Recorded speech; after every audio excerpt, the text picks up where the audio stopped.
Hey guys, welcome back for the second part of episode 182 of Tiggy Maximus Talks. Again, this is Tiggy Maximus. Um, really, two things to talk about on the second part here. I want to talk about this one comedy show I got a chance to go to. It's the um, Main Tap Tavern in El Cajon. Comedy show produced on June 28th by Tommy Lucerto. He brought on a headliner, first time seeing the guy, um, Mike Muratore. Um,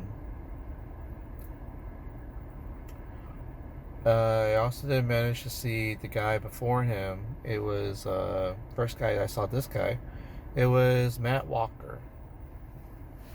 Also on this episode, I'm going to talk about UFC 303 on the main card. So let's get into it. So, um, I got I came late to this one show, the Main Tap Comedy, and it's in El Cajon, and it's on Main Street.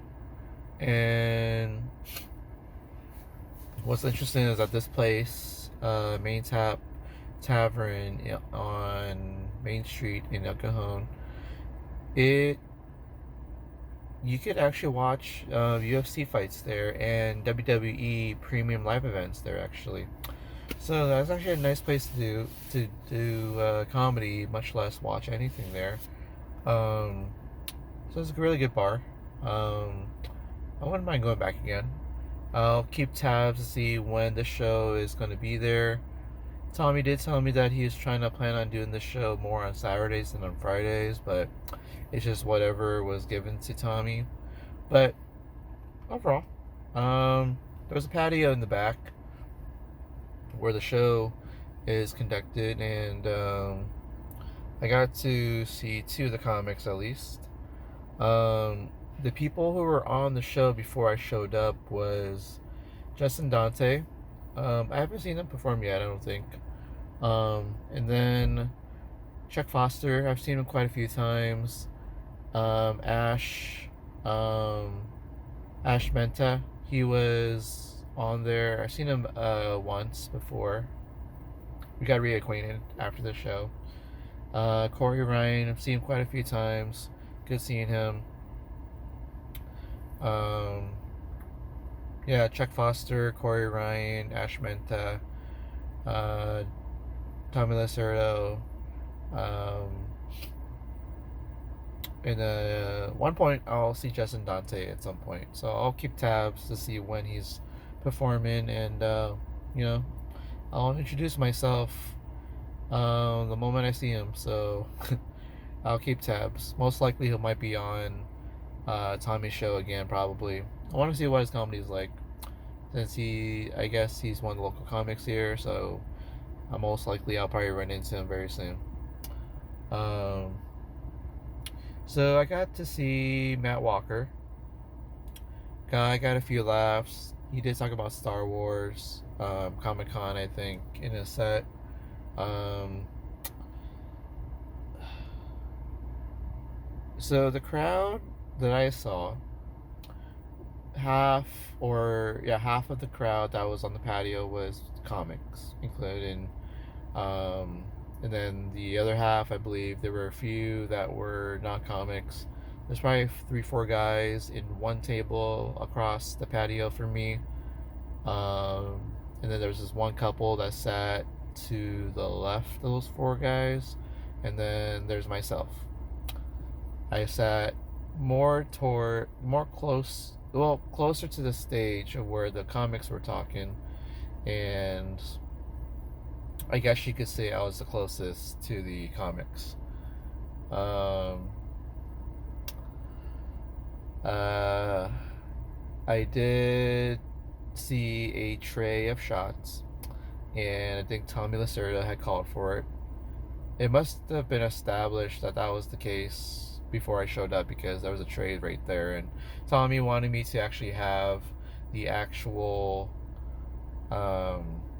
one of the shots on the tray. So he was passing it around to everybody in the patio. and all the comics kind of sat pretty much together, I guess, in a straight line, the farthest away from the stage. And that's pretty much where I kind of sat, close, like in a way kind of in front of them, but a little bit more to the side. But I had to turn my body just a little bit so I can be lined up to the stage that was set up there. um, so Matt Walker with his Star Wars and Comic Con references, and if getting a few laughs, I would say he was about a 7.75 out of 10. And then I got to make it in time for the headliner. Got to see Mike Muratore's entire set.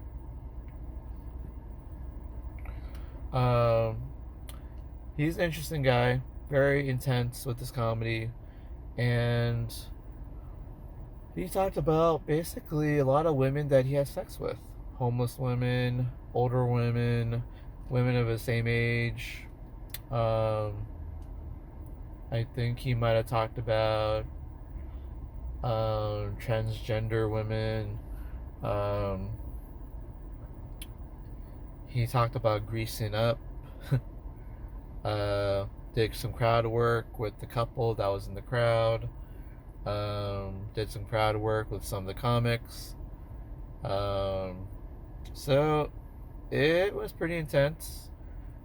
It did get some good laughs, but also sometimes it was kind of cringe from the way that from the way he was going. Honestly, um,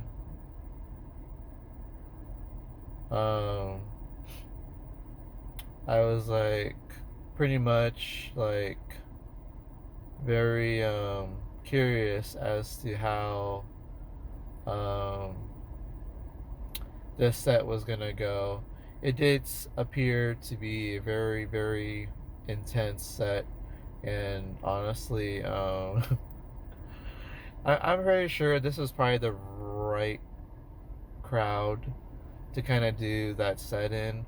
But I would imagine that if he did this set in another room or another crowd, it may not actually be received that well. But you never know. Sometimes people like that kind of comedy, sometimes people don't. It was kind of interesting to see where this was, how much of this we were going to hear about. Pretty much sex with women. Um, it was an earful of references and details. And I guess, Mike Muratore has lived quite a life, honestly. Um, so, Mike Muratore, let's say that he was an 8.25 out of 10.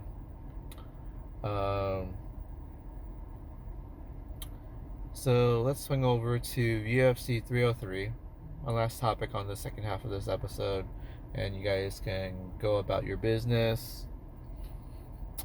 I got the pleasure to see UFC 303.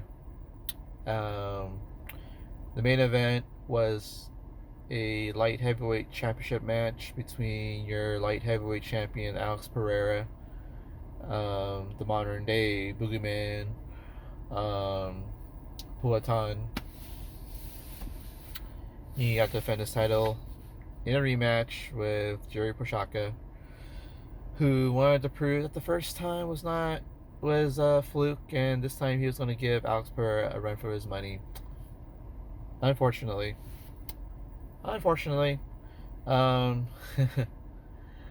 Alex Pereira pretty much finished off Jerry Prochazka.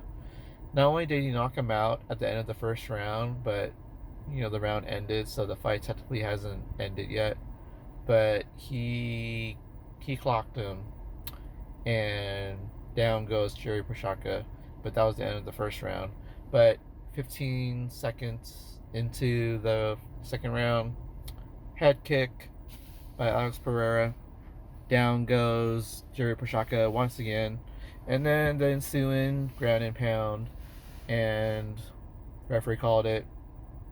and Alex Pereira is still your light heavyweight champion. And what's even scary looking is that Jury was trying to stand up and he was super wobbly. He couldn't stand on his own. People had to hold him up, and he has no idea where he is. That's how powerful when Alex Pereira hits you with his clubbing blows with his hand, much less that head kick that he got on Jerry Prochazka. Um, we'll just see what happens next. Alex Pereira could be facing Ankalaev is like the only legit light heavyweight left in the division. After that point, he would just simply have cleaned out the entire division. And the fact that 9 fights in the UFC and 8 of them were with UFC champions, former champions, and he's defended the championship already twice, 3 times.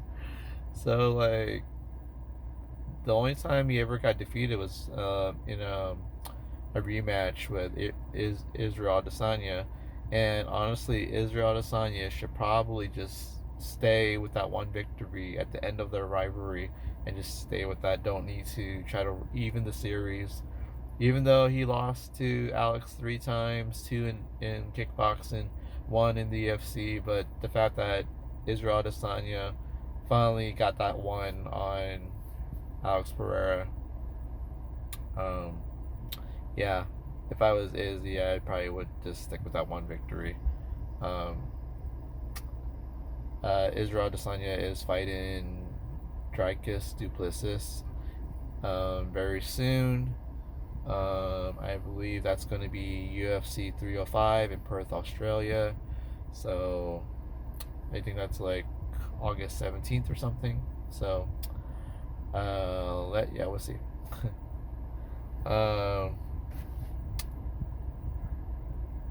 But yeah, Alex Pereira is just on another level.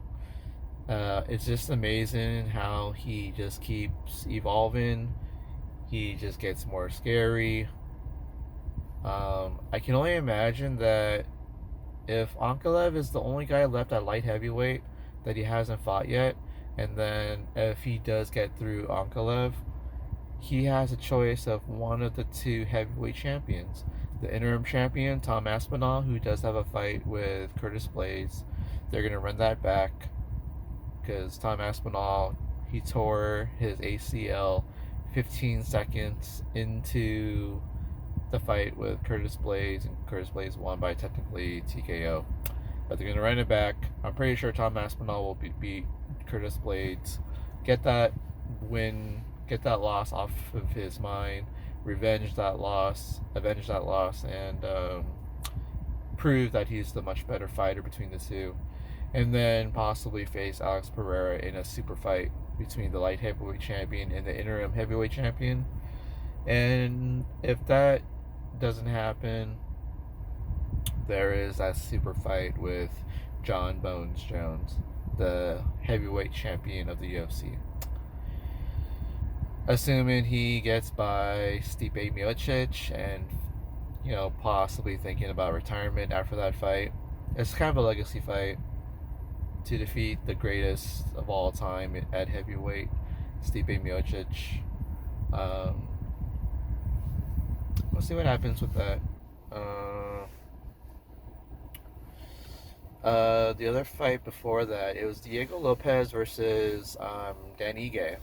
Now, if you guys have been following 303, technically that co-main event should have been Brian Ortega versus Diego Lopez. Unfortunately, Brian Ortega got sick after he made the weight cut, and he had to pull out of the fight while the first few fights of the UFC 303 had just started. And word broke out that Brian Ortega wasn't going to make it, and they were going to cancel the co-main event. Dan Ige, keeping tabs on that co-main event, pull out and called up Dana, wanted that fight really bad, and I guess he was probably the same weight as Diego Lopez at the time. Do a quick weigh-in and see what could work, and they both agreed to the fight. and they put it together. They salvaged the co-main event. But Diego Lopez still won the fight by decision. He actually won the first 2 rounds against Dan Ige, which I saw and I agree with. But Dan Ige ended up on top in the 3rd round in the end of the fight.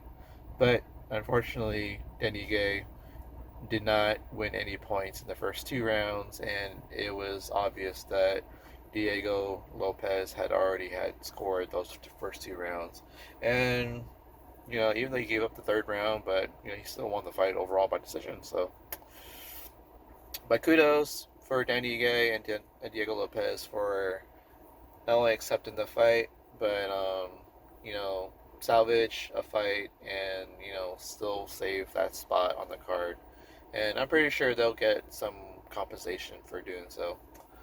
Um, Now, with that being the case, Diego Lopez, I guess he could be in contention to challenge for the featherweight championship at 145.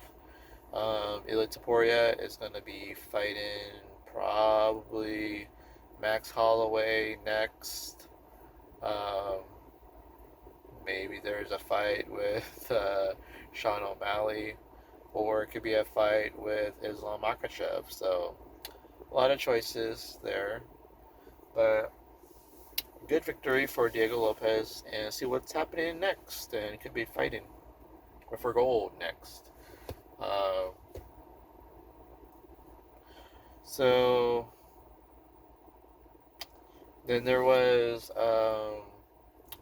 Myra Buenasilva. She had just fought for the vacant bantamweight women's championship with Raquel Pennington, but she lost by decision. Raquel Pennington won, and so she's waiting on some new contenders.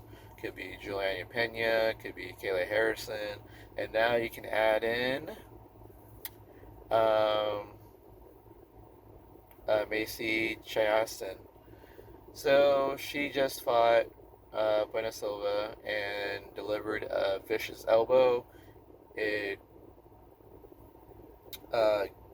opened up a big nasty gash on the top of the eyebrow of Buena Silva, and the referee decides that needs to be looked at, and the doctor says that's just too bad of a cut, and it's going to get really bad, and so they stopped the fight, and um, uh, they deemed that they don't want Buena Silva to continue, so the fight belongs to Macy Chiasson by TKO. So I would say Macy Chiasson, she's gonna now probably be one of the 3 contenders for the women's bantamweight championship against Raquel Pennington. So whoever they set up the fight with for the championship, she's gonna be one of the options. So we'll see what happens. I mean, for one, I would like to see Juliana Pena fight Kayla Harrison, and I would like to see Macy Chiasson face either those 2 women or fight Raquel Pennington. Same goes for the other 2, how they would figure out how they would fight with Raquel Pennington for the bantamweight championship. But you got 4 women in contention there, so can't wait to see how that is going to develop. But yeah, good victory for Macy Chiasson. I now believe that she can be a very serious contender, so we'll see what happens. I believe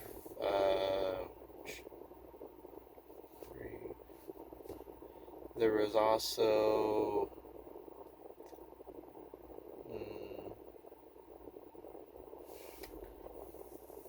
Ian Gary versus Michael Venom Page, MVP. Both guys are super lanky. They have a lot of reach, but they're both counter strikers, and that was a recipe for a boring fight. Ian Gary got the decision. He got some takedowns, which is the deciding factor versus the 2, since they couldn't get a rhythm going with their striking. So takedowns was pretty much the kryptonite for MVP. Ian Gary utilized that to neutralize MVP and rode that to victory, basically. So Ian Gary won by decision. Um, so now we'll get to see where they're going to go from here. Ian Gary could probably challenge somebody, um, pretty much anybody in the top 10, really, and see how much he can develop going forward.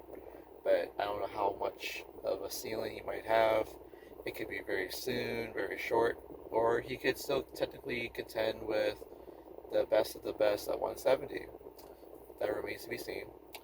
MVP, I think he'll go back to the drawing board, but he has some. If you pick the right style fight for him, he could be in a very excited fight, but he does need to work on some stuff if he wants to get gold at 170 or in the UFC in general. So, um, but yeah, I guess in a way, kudos to Ian Gary for a victory. It's a good win in a way, but not a very exciting way to win, but still, he won. um, and then one last fight. And the last fight I can think of is Anthony Smith versus Roman Dolidze. That one went as I expected. I expected Roman to win that fight. Roman Dolidze defeated Anthony Smith by decision. Kind of traded leg kicks with Anthony Smith, but once Roman landed some power in his strikes on Anthony Smith, and Anthony Smith started to feel it, and Roman won by decision, I believe.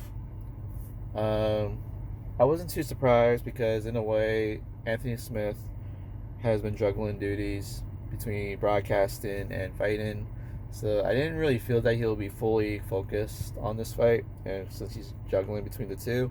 And in a way, it kind of showed for a guy who's getting older, and I don't know if you can simply keep doing that, actually, because you see him almost every week on the broadcasting team for the UFC fight nights and stuff, and then all of a sudden he's switched his broadcasting mindset over to being a fighter, and yeah, I mean he's good enough to be on the main card, but like most likely I'll be picking against him, and most of the times I'll probably be right that he'll probably lose, and I'll pick the other guy to beat him, assuming the other guy is a lot better than Anthony Smith. So, but we'll see what happens going forward, because Anthony Smith, I'm pretty sure he enjoys doing both, and for one, you can't really call it quits yet because you still have that itch to still fight no matter what, and that never really leaves people. Nobody can really say they want to quit at the right time. So, but yeah, kudos to Roman Dolidze on this big victory, and we'll see where he's gonna rank, because I think Anthony Smith was the only one ranked between the two of them, but I think he was like in just outside the top 10 or something, or maybe number 10. So if Roman was able to beat him, I guess Roman Dolidze is probably number 10. So yeah, overall, I got to watch the fights over at Pitchers, and I got some wings and got some pizza with the meats on it. So good wings and pretty good pizza. So I recommend going to Pitchers, free cover, good food, good staff. My table was overbooked. We had too many people at our table, but it was a fun night. So yeah. Next time I'll talk to you guys on episode 183, I'll be talking about Coronado food trucks, Cloak and Pedal sushi, and Ube World comedy show with Mike Muratore. And then stay tuned for more content, guys. Have a good weekend. Stay cool in this heat.